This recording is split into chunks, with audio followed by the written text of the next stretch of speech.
I want to conclude the meeting, Deputy Ross. So, yes. Thank you.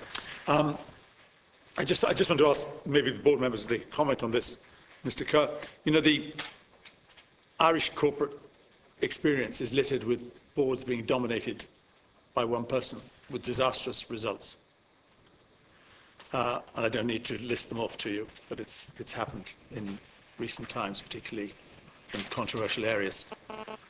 And in view of the fact that you very honestly came forward and you said, look, we made a lot of mistakes, you very honestly came forward and you said, look, we've made a lot of mistakes, we've got huge gaps in our corporate governance.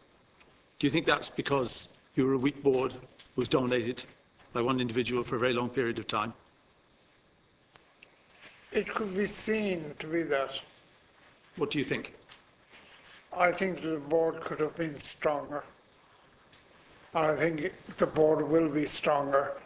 I think the board has learnt a lot. And I think with the help of Dr. Malloy, we are going in the right direction, I hope. Mr. Doyle, could you comment on that? Well, I think it's important just to remember that, unlike some of the other organisations you're talking about, Deputy Ross, we are solvent. We're delivering an increased level of service each year. We have increased our employment through the very, very difficult last 5-6 years, and we've expanded our activities overseas. So the organisation, in many ways, is an Irish success story in these difficult times, and there's few enough of those around. And the whole purpose of us all being here, and the whole reason that me and my colleagues here are involved, is because of the people who depend on Rehab for support. We have no other interest or a remote motivation to get involved in Rehab. Could you just address the issue that I asked?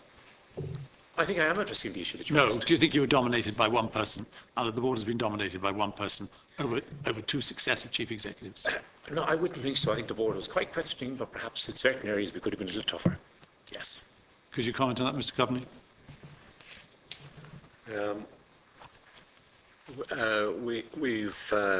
In my experience, I've only been on the boards with one chief executive, who, in my view, possibly has made some errors of judgment. But in the overall scheme of things, has done an outstanding job, has been an outstanding ambassador for Rehab Group and for the charity movement generally, and not just in Ireland but in Europe. I've been on, I am on quite a number of boards, and I've been on boards for many, many years, and I know exactly the sort of scenario that you're describing. I would honestly say that the board has not been dominated by the chief executive. We have a board which itself is challenging proposals and decisions and situations which arise as they should do. And now, obviously, some members of the board are more vocal than others, and some prefer to have their conversations in private with the chief executive or whatever. But my honest view is that that one of our problems has not been because it's a dominant chief executive. Mr. Poole, would you like to comment on that? No. Why not? I just don't want to comment. Well, do you think it's fair to say that the chief executive was dominant? Do you think she was good chief executive? Do you think she was good? Do you think she pushed the board around, or do you think that they stood up to her? I think, as you said, there's been a lot of good stuff that has been done in her tenure. That's what I'd say. And do you have any reservations?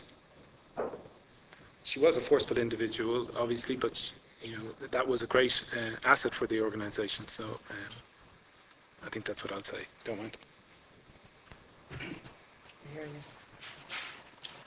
Yeah. Okay. And Mr. Hogan.